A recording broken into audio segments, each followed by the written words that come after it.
एक अनुरोध, अगर आपको हमारे वीडियोस पसंद हैं तो कृपया इन्हें लाइक करें और सब्सक्राइब करें। आपका सहयोग ही हमारी मजबूती है। Hello and welcome to all at sports जिंदगी। मेरा नाम है अभिषेक और हमेशा की तरह दो सुपर गेस्ट हमारे साथ मौजूद हैं।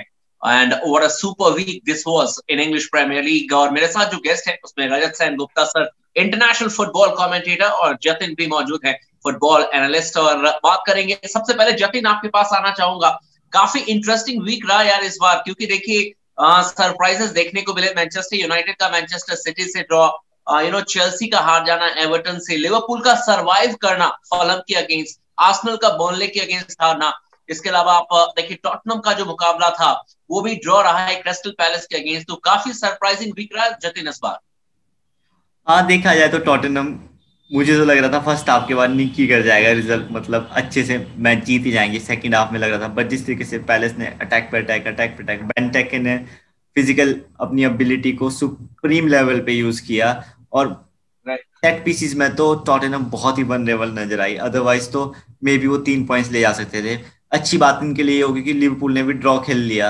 वो पता नहीं ड्रॉ कैसे हो गया, बट चलो जैसे ना कैसे उन्होंने ड्रॉ खेल लिया। अदरवाइज तो प्रॉब्लम इनके लिए भी बहुत हो जानी थी, क्योंकि ये तो उनके पास चांस था कि चलो अब 2 पॉइंट्स ले लेते हैं, फिर मैच भी नहीं के अगेंस्ट खेलना है, तो फिर बात मतलब एक बिल्डअप हो जाता है एक साइकोलॉजिकल एस्पेक्ट से। बट उसमें भी ठीक थे। रही बात मैनचेस्टर यूनाइटेड की, मुझे तो बहुत समय के बाद ऐसा लगा कि डिफेंस में हर एक प्लेयर ने 10 में से 7 नंबर वाली परफॉर्मेंस दी है।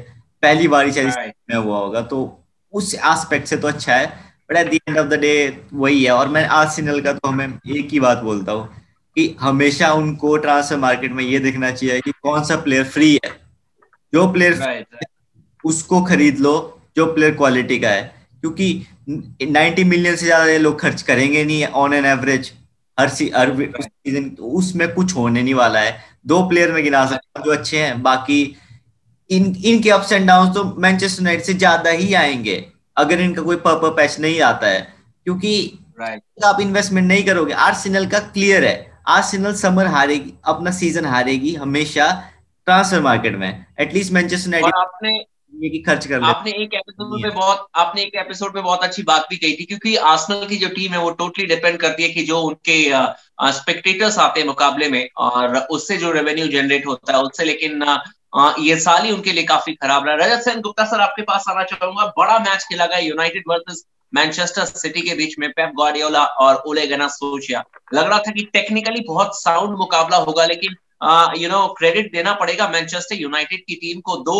ओले गुनार सोल्शायर थोड़े से कम एक्सपीरियंस है as compared to Pep Guardiola, लेकिन टेक्निकली जो टिकी टाका फुटबॉल खेलने के लिए जानी जाती है मैनचेस्टर सिटी की टीम, जो छाप है पेप गार्डियोला की, वो इस मुकाबले में पूरी तरीके से खत्म कर दिया था यूनाइटेड की टीम ने। बिल्कुल सही बात है। और मैनचेस्टर यूनाइटेड में एक आप देखिए कि लगातार एक इवोल्यूशन हो रहा है, धीरे धीरे डेवलप हो रही है उनका खेल जो है। और इस वजह से आपने देखा होगा कि इसके पहले के जो 4 मैचेस थे, लगातार 4 मैचेस उन्होंने जीते थे। और मैनचेस्टर यूनाइटेड में अब धीरे धीरे जो वो बात आ रही है, उससे थोड़ा सजग होने की जरूरत है दूसरी टीमों को, न सिर्फ मैनचेस्टर सिटी को, बल्कि टॉटनहम भी बिल्कुल वल्नरेबल न समझ करके खेले मैनचेस्टर यूनाइटेड को। मैनचेस्टर यूनाइटेड में देखिए फ्रेड ने बहुत अच्छा प्रदर्शन किया मैनचेस्टर सिटी के खिलाफ, और जिस तरह का खेल हुआ उससे जो रिजल्ट आया उससे तो निराशा जरूर हुई होगी लोगों को। और मैनचेस्टर यूनाइटेड अपने ही मैदान में खेल रहा था, और इसके बावजूद वो जीत नहीं सके। कवानी नहीं खेल रहे थे मैनचेस्टर यूनाइटेड में, और मैनचेस्टर सिटी की तरफ से सर्जियो अग्वेरो नहीं खेल रहे हैं और काफी दिनों से नहीं खेल रहे हैं। हालांकि वो फिट हो गए हैं कह रहे हैं, हो सकता है कि अगले किसी मैच में खेलें।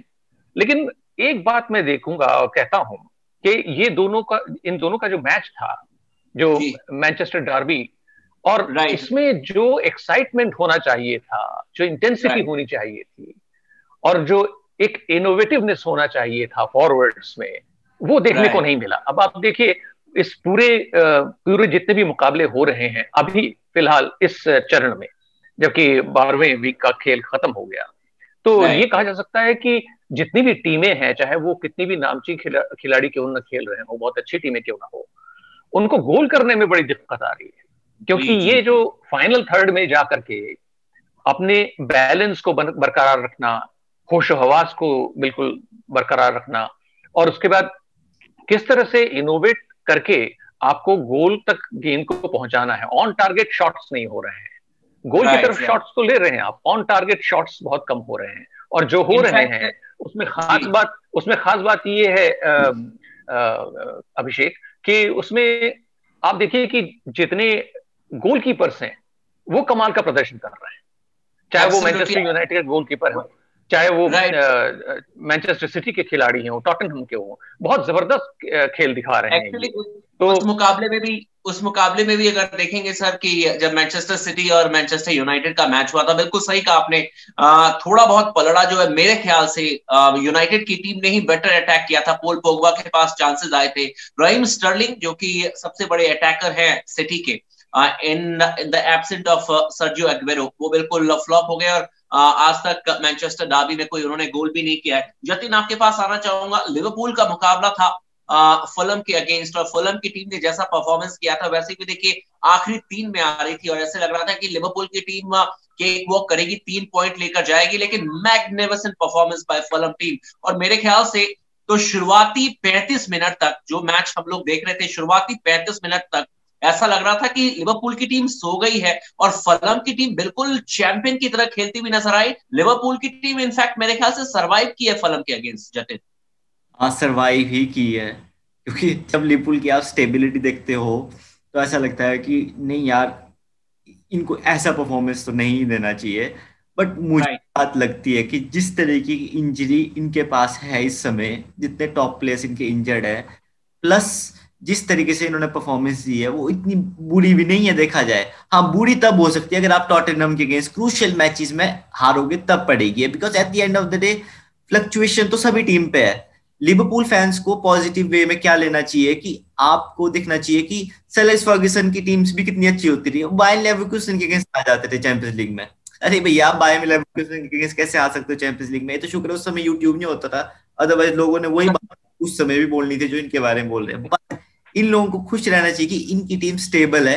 At the end of the day जो जिस टीम के पास सबसे ज्यादा वर्ल्ड क्लास और टॉप क्लास प्लेयर इंजरी के बाद ही 5 से 6 खेलते हैं, उनकी स्टेबिलिटी आएगी ही आएगी दूसरों से ज्यादा, अनटिल मैनेजमेंट में कुछ प्रॉब्लम हो जाए। बाकी तो नहीं, मैं ये कह रहा था जतिन की क्रेडिट हमें फुलम की टीम को देना पड़ेगा, क्योंकि जो मेडिसिन लिवरपूल की टीम देती थी अपोजिशन को कि भैया अगर आप प्रेसिंग करने के लिए जा रहे हैं, अगर गेंद किसी ने छीना तो 3 से 4 सेकंड में जाइए दबड़ फिर से गेंद उनसे छीनिए, वो सेम प्रेसिंग करके दिखाया। और क्वेश्चन ये था कि कब तक कंटिन्यू करेगी फुलम की टीम, क्या फिजिकली इतनी स्ट्रांग है कि उसी पेस के साथ फुलम की टीम खेल पाएगी? मुझे तो एक बात लगती है ना कि प्रीमियर लीग इतनी टफ होगी, अब आप फुलम पे भी देखोगे तो बस भी क्वालिटी की कमी थोड़ा है। ये तो ऐसा होता है कि आपकी मैनेजरियल स्ट्रक्चर, हर जब आप चैंपियनशिप से प्रीमियर लीग में आते हो तो स्ट्रक्चर ही नहीं पैदा हो पाता है। लास्ट सीजन में देख लो, क्रिस वाइलर की शेफील्ड यूनाइटेड कितनी फैंटास्टिकली खेल रहे थे। इस बार कीपर ही तो गया है उनके वहां से जो मैनचेस्टर यूनाइटेड में लोन से वापस आ गया, अदरवाइज उनकी पोजीशन भी ठीक है। तो प्रीमियर लीग में तो ये पॉसिबिलिटी है। प्लस अच्छी बात क्या है कि जब बुली होते हैं तो दूसरे फैंस को अच्छा लगता है, पर्टिकुलरली मुझे मैनचेस्टर यूनाइटेड फैंस अच्छा लगेगा कि भैया लिवरपूल सबको बुली करता है, वो उनको भी बुली करे, वो भी इतने नीचे से, तो ताजुब की बात है ही। बट पता नहीं इनमें क्या है, मुझे ऐसा नहीं लगता कि मैनेजर जो बोलते हैं ना कि बहुत गेम्स है, लास्ट सीजन भी 9 ही गेम थी दिसंबर में, इस बार भी 9 ही गेम है, और इस कभी तो किसी टीम को प्लेयर्स को मिलता ही नहीं है, तो इस बार कोविड में 3 महीने का भी रेस्ट मिला है। तो मुझे समझ नहीं आ रहा कि कहाँ फ्लक्चुएट हो रहे हैं सबके सब। जतिन, इसमें शायद आप एक चीज और जोड़ना चाहेंगे शायद। अभिषेक, मैं अगर आपकी इजाजत हो तो मैं बात करना चाहूंगा इसके बारे में। फुलम के बारे में आपने कहा, फुलम के बारे में देखिए, फुलम के साथ ही नहीं बल्कि अभी इस बार जितनी भी मैचेस खेले गए, जिस टीम के भी होम ग्राउंड पर खेला गया, वहां 2,000 दर्शकों को छोड़ा गया था। ये एक कितना बड़ा फैक्टर हो सकता है, ये लेस्टर सिटी और फुलहम के जो मैचेस हुए, इसमें देखने लायक बात थी। लेस्टर सिटी वैसे भी एक बार की चैंपियन रही है 2015-16 में, और फुलहम तो बिल्कुल नीचे की टीम है, अभी तक उसका परफॉर्मेंस भी उसी तरह का रहा है, हर एक टीम से लगभग वो हारे हैं। लेकिन पहली बार स्कॉट पार्कर की टीम फुलहम अपने मैदान में खेल रही थी और 2,000 दर्शकों की उपस्थिति में खेल रही थी। तो देखिए कि उनका प्रदर्शन इतना जबरदस्त हो गया। अगर वो मोमेंटम को बरकरार रख सकते नेक्स्ट हाफ में, तो मैं समझता हूँ कि वो जीत गए होते कल का मुकाबला। तो ये बहुत गजब की बात थी। एक आप ही से सवाल है सर कि जी, एक आप ही से सवाल था कि लिवरपूल और फलम का तो मुकाबला सर चलिए जैसे तैसे लिवरपूल की टीम ने 1 पॉइंट ले लिया, लेकिन चेल्सी के साथ क्या प्रॉब्लम आ रही है एवर्टन के अगेंस्ट? हालांकि Everton is a world class team, देखिए 1-0 से चेल्सी को हराया, 22वें मिनट में जो गोल किया, लेकिन फ्रैंक लैम्पार्ड की टीम को स्ट्रेटेजी बदलने की जरूरत पड़ेगी अब। देखिए स्ट्रेटेजी की तो बात ठीक है, मैं वही बात कहना चाहूंगा, दोहराना चाहूंगा कि एक बार अगर आपने लीड ले ली तो उसके बाद उस लीड को डिफेंड करना जो है वो कहीं ज्यादा आसान होता है बनिस्बत कि आप टर्न अराउंड करो। और खासतौर पर चेल्सी और एवर्टन की टीम के जो क्वालिटी ऑफ प्लेयर्स हैं और जो क्वालिटी ऑफ गेम है उनका, वो बहुत ज्यादा अंतर नहीं रखता। दोनों ही टीमों में गजब के खिलाड़ी हैं। चेल्सी में कुछ ज्यादा अनुभवी खिलाड़ी हैं, ज्यादा नाम है उनका, और एवर्टन में हो सकता है थोड़े कम अनुभवी हों, लेकिन उनके अंदर में उत्साह ज्यादा है। तो मैं ये समझता हूं कि एवर्टन की ओर से जो गोल हुआ वो भी पेनल्टी से हुआ, पहला गोल, और एक ही गोल हुआ तो गिल्फी सिगुर्सन ने किया। देखिए इसमें क्या हुआ कि चेल्सी के गोलकीपर जो कि अब तक के हीरो थे चेल्सी के, एडवर्ड मेंडी, उन्होंने देखा कि गेंद जो है एवर्टन के फॉरवर्ड के पास आ गई है और उनके पास से उनको गेंद को लेना था और edge of the penalty box वो आगे बढ़ाए। लेकिन अब आप देखिए कि बदले हुए जो नियम है उसके हिसाब से आपने इंटेंशनली फाउल किया या गलती से हो गया क्योंकि आप अपने आप पर कंट्रोल नहीं रख सके। और वही बात ये हुई कि एडवर्ड मेंडी ऑन रशिंग आए, बिल्कुल दौड़ते हुए आए और गेंद की तरफ वो अपना उनका जो रुख था वो गेंद की तरफ था, लेकिन इस बीच वहां पर कैल्वर्ट लुइन आ गए तो उनकी तरफ उनको जाना पड़ गया। वो अपने आप को रोक नहीं सकते थे, मोमेंटम उनका इतना जबरदस्त था कि वो आगे ही बढ़ते और कैल्वर्ट लुइन इस इंपैक्ट से वो गिर गए और जाहिर है कि वो पेनल्टी मिलना ही था। तो मैं समझता हूं कि खेल में तो चेल्सी लगातार बराबरी पर थी, बल्कि कई बार कहा जा सकता है कि पोजीशन के मामले में चेल्सी तो 72% पोजीशन था, बाकी का केवल 28% पोजीशन एवर्टन के पास था। जो डिफेंस वर्क एवर्टन की टीम ने करके दिखाया, एक गोल से लीड लेने के बाद उन्हें पता चल गया था कि अगर वो डिफेंड कर लेंगे और चेल्सी की टीम को अगर जैसे जैसे मैच आगे बढ़ेगा वैसे वैसे अगर जो उनका लीड है उससे मेंटेन करेंगे तो प्रेशर में लेकर आएंगे, और प्रेशर में फिर चेल्सी की टीम के साथ भी कई बार परेशानी रही है। और जो उनका स्ट्रेटेजी था कि अगर चेल्सी की टीम पुश करती है तो फिर काउंटर अटैक पर खेलो, और एवर्टन की टीम ने मौके भी बनाए थे। तो वो मिला जुला कर ये वीक काफी इंटरेस्टिंग रहा। और इस समय देखिए टॉटनहम की टीम के पास कुल मिलाकर 25 अंक है, लिवरपूल के पास भी 25 अंक है, 24 अंक है लेस्टर सिटी के पास जो कि नंबर 3 पोजीशन पर है, और साउथहैम्पटन के पास 23 पॉइंट्स है। यानी कि फर्स्ट और सेकंड टीम की बात करें टॉप 4 टीमों में तो सिर्फ 1 और 2 पॉइंट्स के अंतर है। तो इससे पता चलता है कि कितना ये कॉम्पिटेटिव वीक रहा है। और सबसे अच्छी बात है कि कमिंग वीक में लिवरपूल का मुकाबला है टॉटनहम हॉटस्पर से, यानी कि नंबर 1 पोजीशन का मुकाबला होगा। जो टीम जीतेगी वो नंबर 1 पोजीशन पर जाएगी। एंड आई होप कि दोनों टीमें सेटल तो नहीं होगी ड्रॉ के लिए। तो एक बार फिर से हम आपके साथ जुड़ेंगे जैसे ही 13वें वीक की समाप्ति होगी। मैं अभिषेक कुमार झा साथ में रजत सेन गुप्ता सर और जतिन के साथ आपके साथ जुड़ेंगे।